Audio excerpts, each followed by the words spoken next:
You ever wake up to a sound so out of place, so raw, that your brain can't quite make sense of it?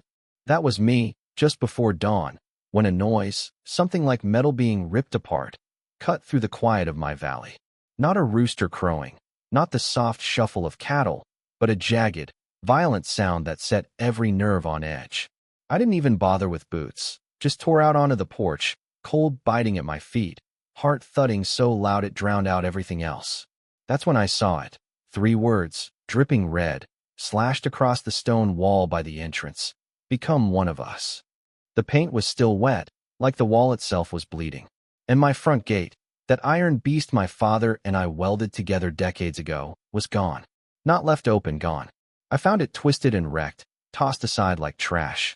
For a second, I just stood there, staring at the carnage, feeling something cold and ugly settle inside me. This wasn't just some drunk kids. This was a message, a threat, loud and clear, telling me that nothing I built was safe. That fear was supposed to worm its way into me. But if they thought that would work, they didn't know me. I just felt ice-cold fury, and I knew exactly who fired the first shot. See, people like Catherine Vance, they don't play by the rules you and I do. A decade back, before she married into money and became Queen of Red Maple Estates, she showed up here with a glossy brochure and a promise. Buy my ranch, and she'd make me rich. She didn't get it. This land, my 300 acres tucked along Little Bear Creek, was more than lines on a deed. My father's hands, my wife's laughter, the roots of 2 old oaks my daughter planted. They're all here, stitched into the dirt. I told her, straight up, some things you can't buy, ma'am. My soul's in this soil. She left without a word, but I saw it. The look in her eyes, insulted that some rancher would dare tell her no. She vanished for years. Then, about a year ago, the bulldozers rolled in. Red Maple Estates started taking shape, cookie-cutter homes where elk used to roam. I kept my head down, like my old man taught me. But Catherine doesn't do live and let live. Soon enough, a letter came, all gold embossed and polite, inviting me to join their homeowners association.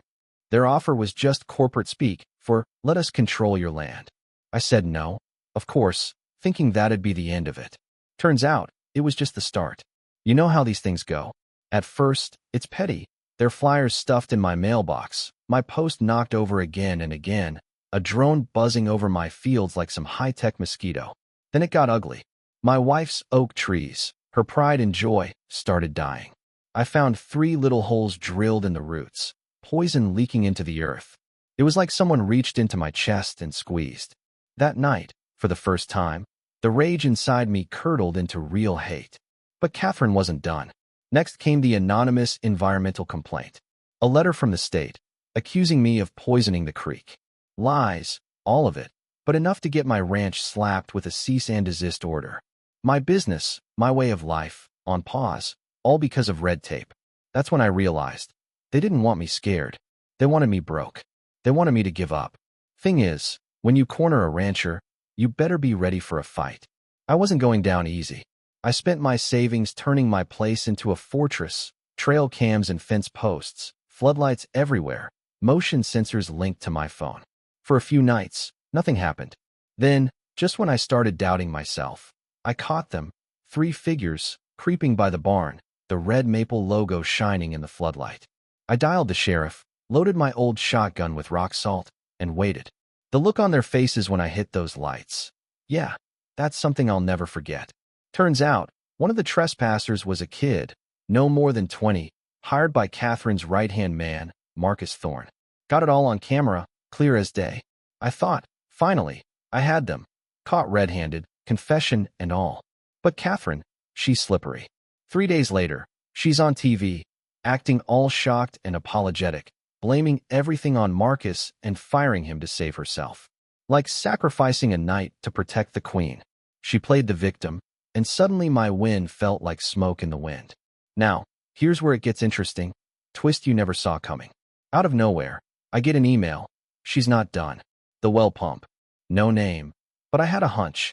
Catherine's own sister-in-law, Ellen, soft-spoken and always a bit uneasy at HOA meetings, was my secret ally. I set the bait, making it look like I was leaving town.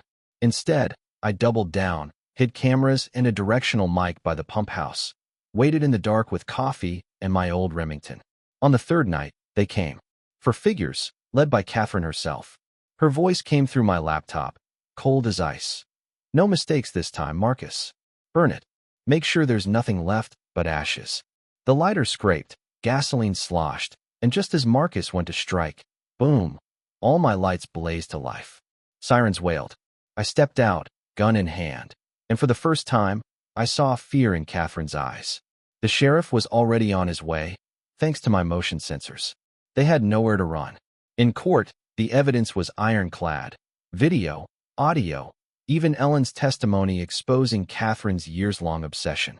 The jury took 2 hours to deliver a guilty verdict. Conspiracy, attempted arson, the whole mess. Catherine got probation and a massive fine. Her beloved HOA was dissolved. Marcus got jail time. And me? I walked out into the Montana sun, knowing I'd finally protected what mattered. But, winning doesn't erase scars. My land still bears the wounds.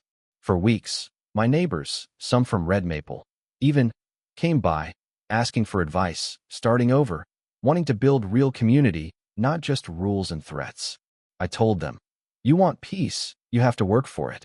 Every day, I painted over the ugly red letters on the stone wall, hung a new gate, stronger than ever. The Oaks, fighters, like my wife, are healing, slow but steady. When I finally threw a Freedom Day barbecue, it wasn't just for me.